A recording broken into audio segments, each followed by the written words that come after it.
En el caso más importante es el del Banco Mundial, porque es el organismo que más financiamiento ha otorgado a los países.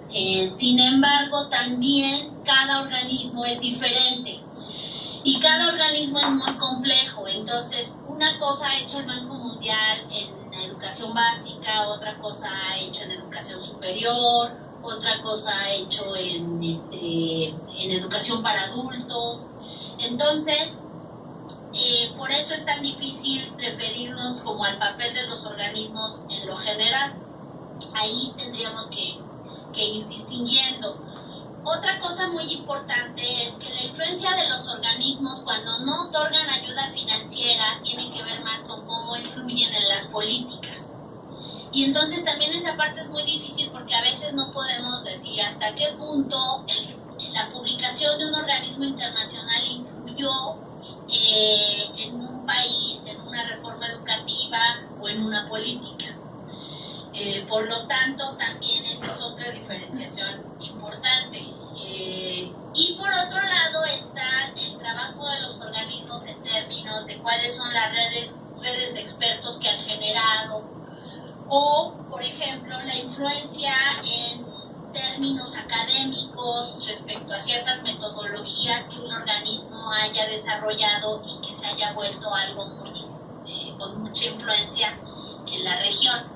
Entonces habría que ir diferenciando paso por paso qué tipo de organismos dentro del propio organismo, qué tipo de áreas, y después tendríamos que ir diferenciando toda la variedad de influencias que existen en los organismos. La otra parte muy importante es que cuando hablamos de organismos internacionales que influyen en la educación, la mayoría de ellos son organismos gubernamentales. ¿Esto qué quiere decir? Que son organismos que trabajan directamente con los gobiernos de los países. Por lo tanto, siempre tiene que haber una aceptación por parte de los gobiernos para poder recibir la ayuda, la asesoría o el dinero de los organismos internacionales. Entonces, nunca se trata de una cosa unilateral, porque de esa manera no funcionan los organismos. Entonces, siempre es una cosa de dos que tiene que ser considerada así, porque también es importante el papel de los gobiernos, la aceptación y todo esto. Entonces, en algunos casos ha habido mucha influencia de los organismos. También tenemos organismos regionales en América Latina, por ejemplo, el Banco Interamericano de Desarrollo, la OEI, todas las oficinas de la UNESCO regionales. Y entonces, muchas veces habría que estudiar a detalle cuál ha sido la influencia de los regionales y cuál ha sido la influencia de los multilaterales, ¿no? Por ejemplo, la UNESCO en general, qué influencia ha tenido en la educación en América Latina, pero luego tendremos que ir a cada oficina dentro de la UNESCO regional para ver también cuál ha sido el tipo de trabajo, el involucramiento. A veces la influencia de los organismos pues, tiene que ver en que organizan una conferencia que tiene mucho impacto, publican un libro que resulta muy relevante para los países, o a veces pues tiene que ver directamente con que apoyan un proyecto, lo financian, etcétera, etcétera. Entonces, esa es parte de la complejidad de hablar de influencia de organismos internacionales en la educación. No sé si te aclaré, te dejé más dudas, creo que te dejé más dudas, pero... Sí, siguiente pregunta. Buenas noches. Hola. Hola. La siguiente pregunta se refiere a que, en este sentido, ¿cuáles son las tendencias mundiales referentes a los sistemas, sobre las reformas de los sistemas educativos? ¿Cuáles son las tendencias mundiales de las reformas? Sobre las reformas de los sistemas educativos. ¿Y de las reformas de los sistemas en todos los niveles o en...? Particularmente nos interesaría educación básica porque estamos trabajando precisamente en la reforma educativa, que es en educación básica, aunque también está tocando medio superior y superior. Ok. Bueno, yo creo que hay mucha influencia de los organismos internacionales. Quizás una de las mayores influencias hoy en día que ustedes conocen es PISA, que la OCDE, ¿no? Entonces, PISA y la OCDE se han convertido en un organismo. La OCDE es muy particular, la OCDE es un organismo que no otorga financiamiento a los países, al contrario, cobra por formar parte de la OCDE y por los servicios que otorga. La OCDE es quizás el organismo más importante de educación que funciona como un think tank o un tanque de pensamiento. Entonces, la OCDE solo participa de ideas y de políticas. Es lo único que genera. No da nada más, no da dinero. Y la OCDE se ha convertido en este organismo con mucha influencia a través de mecanismos que ha ido construyendo, uno de los cuales es PISA, pero no solo es PISA, también hay otro examen que se llama PIAC. Y hay otro examen que buscan, nosotros le llamamos el PISA de Educación Superior, que se llama HELO, con H, A-H-E-L-O, que es también otro intento que quiere hacer la OCDE. Con esto lo que han logrado es crear un mecanismo de gobernanza global, así le llamamos nosotros, porque son mecanismos que los países no están obligados a seguir esas políticas ni esas recomendaciones si no son miembros de la OCDE. Sin embargo, esta es la influencia que han logrado a nivel mundial, que hoy en día existen 64 países más o menos que forman parte de PISA. Y los miembros de la OCDE son muchos menos. ¿Qué lleva a un país, por ejemplo, a querer participar en PISA cuando la mayoría de estos países que van a ingresar van a salir muy mal en el examen? Y lo que lleva a participar en estos exámenes es decir, nosotros queremos ser parte, compararnos, ser parte, saber dónde estamos, cómo estamos, medirnos, porque a partir de eso, además, los países deciden hacer cosas. Por ejemplo, un país puede decir, miren qué mal salí en PISA, por lo tanto tengo que hacer una reforma educativa. Y eso lo hizo México. Así empieza la justificación de Peña para hablar de la reforma educativa mexicana. Él dice, vean nuestros resultados PISA, tenemos que hacer algo.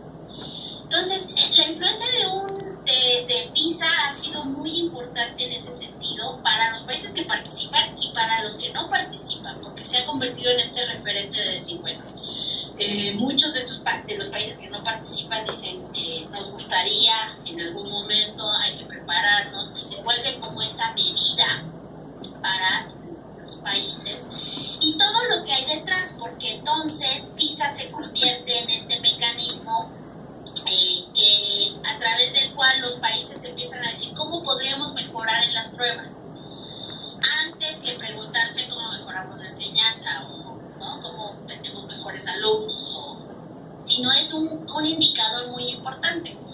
Ahora, el peso y la influencia de algo como PISA, que viene de un organismo internacional, es que está bien hecho. Entonces es un examen que es muy cuidado, es riguroso, metodológicamente es mucho mejor a otros exámenes. Entonces eso hace que la influencia tenga mucho más, sea mucho más amplia. Eso por un lado. Por otro lado, pues yo creo que hay grandes tendencias. Hace rato les decía, bueno, es difícil hablar del impacto de los organismos.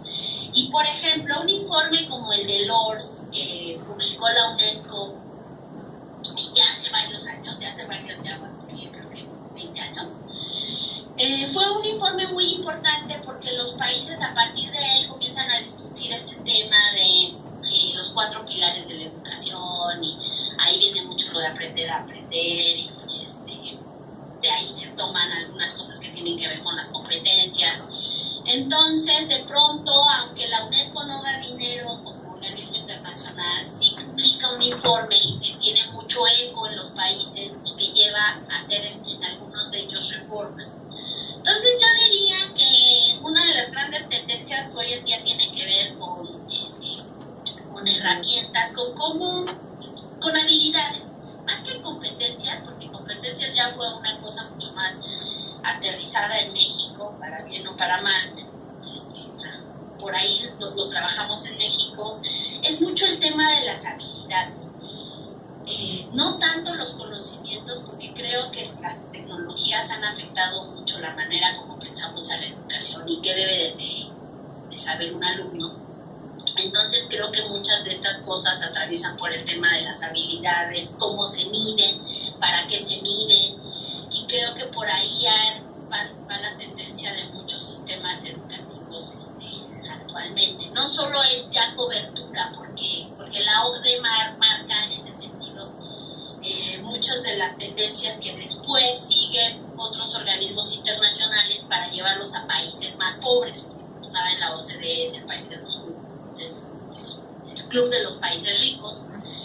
Entonces creo que muchas de las tendencias van sobre eso, no tanto cobertura, porque se da por sentado que estos países ya tienen cobertura, sino cuál es la función de la educación, qué es lo que sirve en este momento, cómo vamos a responder a estas generaciones de estudiantes que nacieron con la tecnología, a los cuales ya no les resulta tan atractiva la educación. Y creo que muchos de las reformas van por ahí. Y lo más divertido de PISA es que cuando uno le pisa los resultados, uno puede asumir que todo sirve y nada sirve. Es decir, hay sistemas muy rigurosos, muy tradicionales como el chino, que obtienen puntajes muy buenos, pero al mismo tiempo tienen el sistema finlandés, que todo el mundo ha escuchado, que es, no hay exámenes, es así muy abierto y que también tiene buenos resultados. Y el chino, que tiene muchos estudiantes, y el finlandés, que tiene menos. Entonces, a partir de PISA uno puede decir, bueno, es que funciona que sea tradicionalista y con muchos estudiantes. Pues no necesariamente, porque hay otros que... Yo creo que en eso estamos mucho, en eso va el debate, ¿no? Pero sobre todo en cuál debe ser la función y cuál debe ser el sentido de lo que se enseña hoy en día a los chicos. Entonces, claro que habría que ir región por región, porque en algunos lugares, como en América Latina, a todo eso se agrega pues, el tema de las condiciones económicas, ¿no? La desigualdad, sus problemas,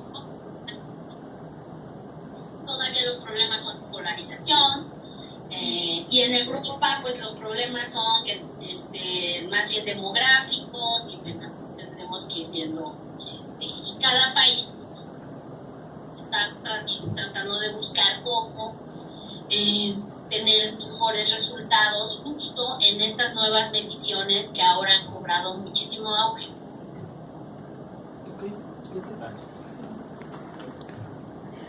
A ver si pueden ser un poquito más cortitas las respuestas, a lo mejor. Hola, buenas noches, muchas gracias.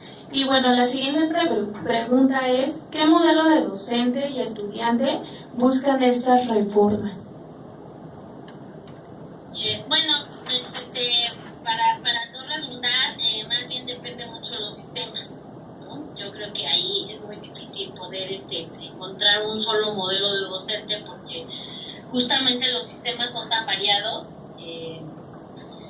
Pero lo que sí les puedo comentar es que son varios los reportes de organismos internacionales de la OCDE y del Banco Mundial, donde la preocupación central para todos es que cada vez menos jóvenes quieren ser maestros y cómo lograr que los mejores estudiantes quieran ser maestros, porque la carrera docente ha perdido interés y atracción, y los estudiantes más brillantes y mejores y con bases sólidas, digamos, académicas, no quieren ser maestros, y pasa en muchos lados. En Estados Unidos hay un decremento de la profesión docente ya preocupante, en América Latina hay una precarización del trabajo docente también, y es un fenómeno que se está dando. Entonces, los reportes más recientes que he leído al respecto apuntan a esas dos preocupaciones, y que es un tema compartido en muchos países.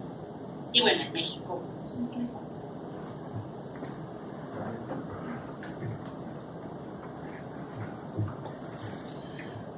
Alma, buenas noches. Hola, más fuerte por mí. Ahí sí. La pregunta es, ¿qué retos enfrentan las escuelas normales en el contexto de la educación superior? ¿En México? Sí, en México. Bueno, yo creo que son muchos. Uno de ellos es qué va a pasar con la reforma. Yo creo que estamos viendo una recomposición del trabajo docente. Yo creo que todavía no alcanzamos a entender cuáles van a ser las implicaciones de que de hoy en adelante con un examen pueda uno trabajar como maestro y acceder a una plaza, y que las normales dejen de tener este papel preponderante como únicas formadoras de maestros. Yo creo que va por ahí la discusión. Yo creo que todavía no contamos con suficientes datos ni con con suficiente información sobre qué va a suceder. Quizás necesitamos un poco más de tiempo. Lo que se alcanza a ver es que no le estamos entrando al tema de las reformas, al tema de las normales, perdón. La reforma dice en su transitorio que lo que seguía cuando fue la reforma aprobada es que lo que seguía era la reforma de las normales, y seguimos esperando, ¿no? Entonces creo que ese es un tema crucial. También tengo la impresión de que la reforma, las normales ya están tratando de ver también desde donde pueden cómo van a reaccionar y cómo van a responder al tema de la nueva conformación de la profesión docente. Entonces muchas normales, por ejemplo, lo que están haciendo es empezando a enfocarse en la preparación del examen, tal cual, porque eso va a ser lo que al final les va a dar a sus egresados o no una plaza. Entonces están pensando concretamente en cómo preparar, y entonces, bueno, con eso también se deja de lado otras cosas que tradicionalmente hacían las normales. Y yo creo que nos estamos encaminando quizás a una nueva regulación del trabajo de las normales, del trabajo docente, y bueno, ahora con el tema del inglés, por ejemplo, ¿no? Que hay este plan súper ambicioso de ahora los maestros van a ser bilingües. Es decir, hay como un chorro de mensajes, hay poca claridad cómo lo van a aterrizar, mucho menos en claridad en términos de los recursos, por ejemplo, y entonces yo creo que se están enfrentando las normales a todo un tema de identidad, desde que atraviesa su identidad, su función y cuál va a ser su papel en la formación de los maestros en los próximos 10 años.